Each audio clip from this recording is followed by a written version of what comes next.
Hello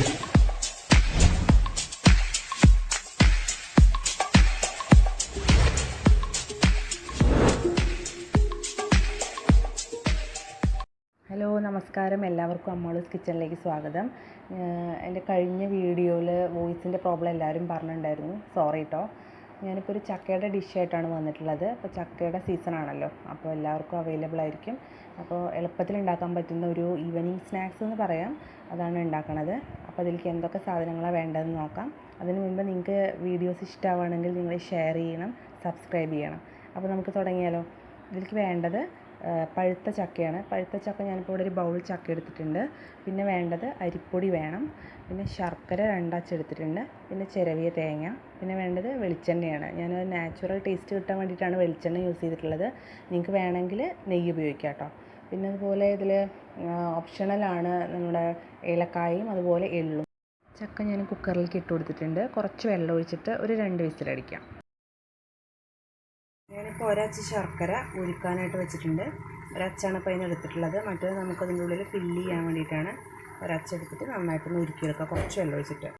ചക്ക അപ്പോൾ നന്നായി വന്നിട്ടുണ്ട്. 2 വിസിലാണ് അടിച്ചിട്ടുള്ളത്.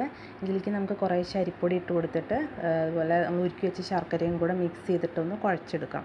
അത് അധികം ലൂസായി പോകരുത്. ഞാനിപ്പോൾ പാൻ അടുപ്പത്ത് വെച്ചിട്ടുണ്ട്. കുറച്ച് വെളിച്ചെണ്ണ ഒഴിച്ചു കൊടുത്തതിന് ശേഷം തേങ്ങ ഇട്ട് കൊടുക്കാം. തേങ്ങ കുറച്ച് നേരം എണ്ണയിൽ കിടന്നിട്ട് ഒന്ന് ഗോൾഡൻ കളറൊന്നും ആവണ്ട, ജസ്റ്റ് ഒരു സ്മെല്ല് വരുന്നവരെ നന്നായിട്ടൊന്ന് ഇളക്കി യോജിപ്പിക്കാം. ഇതിലേക്കാണ് നമ്മൾ ശർക്കരയും കൂടെ ചേർക്കുന്നത്. തേങ്ങ ഇപ്പോൾ ഏകദേശം ഒന്ന് മൂത്ത് വന്നിട്ടുണ്ട്. ഇതിലേക്ക് നമ്മൾ ചീകി വെച്ചിട്ടുള്ള ശർക്കരയും കൂടെ ഇട്ടിട്ട് നന്നായിട്ടൊന്ന് മിക്സ് ചെയ്ത് കൊടുക്കാം. ശർക്കരയും തേങ്ങയും കൂടെ ഒന്ന് കുറച്ച് നേരം ഒന്ന് നമ്മൾ എണ്ണയിൽ കിടന്നിട്ടൊന്ന് മൂത്ത് വരുന്നവരെ ഒന്ന് ഇളക്കി കൊടുക്കണം. തേങ്ങയും ശർക്കരയും കൂടെ നന്നായിട്ട് മൂത്ത് വന്നിട്ടുണ്ട്. ഇനി നമുക്കത് മാറ്റി വയ്ക്കാം. മാവ് ഇപ്പോൾ ഇവിടെ നന്നായിട്ട് തണുത്ത് വന്നിട്ടുണ്ട്. അതുപോലെ ഞാനിപ്പോൾ നമ്മളതിൻ്റെ ഫില്ലിങ്സ് റെഡിയാക്കി വെച്ചിട്ടുണ്ട്. തേങ്ങയും ശർക്കരയും കൂടെ മിക്സ് ചെയ്ത് വെച്ചിട്ടുണ്ട്. പിന്നെ ഞാൻ കുറച്ച് വെള്ളം എടുത്തിട്ടുണ്ട്. ഇത് ബോളാക്കി എടുക്കാൻ വേണ്ടിയിട്ടാണ്. കുറച്ച് വെള്ളം എടുത്തിട്ടുണ്ട്. നമുക്ക് ബോളാക്കി എടുക്കാം. ഇപ്പോൾ ഇത് ബോൾസാക്കി എടുക്കുകയാണ്. ഇത് ഫില്ല് ചെയ്യാനായിട്ട് വളരെ എളുപ്പമാണ്. നമ്മൾ കുറച്ച് മാവ് വെള്ളം കൂട്ടിയിട്ടൊന്ന് ഉരുട്ടിയെടുക്കുക. അതിന് ശേഷം ഇതൊന്ന് നന്നായിട്ട് തന്നെ ഫില്ല് ചെയ്യാം. കുറേശ്ശെ വെച്ചാൽ മതി. നമുക്കിത് ഫില്ല് ചെയ്യാനായിട്ട് വളരെ എളുപ്പമാണ്. കയ്യിലാക്കുന്ന വെള്ളം കൂടുതലായി പോകരുത്, അപ്പോൾ നമുക്കത് ഉരുട്ടിയെടുക്കാൻ പ്രയാസമാവും. നന്നായിട്ടിങ്ങനെ ബോൾസാക്കി എടുക്കാം.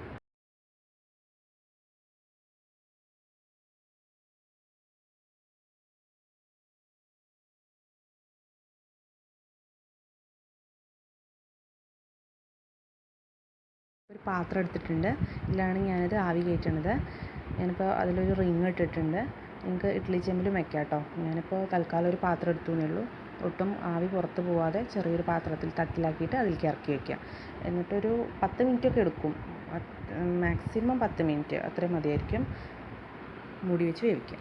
നമുക്കിതൊന്ന് തുറന്ന് നോക്കാം. നന്നായിട്ടായിട്ടുണ്ട്. ഇത് നമുക്ക് ഗ്യാസ് ഒന്ന് ഓഫ് ചെയ്യാം. അതിനുശേഷം തണുത്തതിന് ശേഷം നമുക്കിത് കട്ട് ചെയ്തിട്ട് എടുക്കാം. അപ്പോൾ നമ്മുടെ ഈ ചക്ക കൊഴുക്കട്ട റെഡി ആയിട്ടുണ്ട്. നമുക്കിതൊന്ന് കട്ട് ചെയ്ത് നോക്കാം. നല്ല ചൂടുണ്ട് കേട്ടോ. ഒന്ന് കട്ട് ചെയ്ത് നോക്കാം. നല്ല സോഫ്റ്റാണ്, നല്ല ടേസ്റ്റാണ്. അപ്പോൾ എല്ലാവരും ഉണ്ടാക്കി നോക്കണം. ഇഷ്ടമാവും വിചാരിക്കുന്നു. ഇഷ്ടമായിട്ടുണ്ടെങ്കിൽ ഷെയർ ചെയ്യാം. അപ്പോൾ മറ്റൊരു വീഡിയോ ആയിട്ട് വീണ്ടും കാണാം. Thank you so much.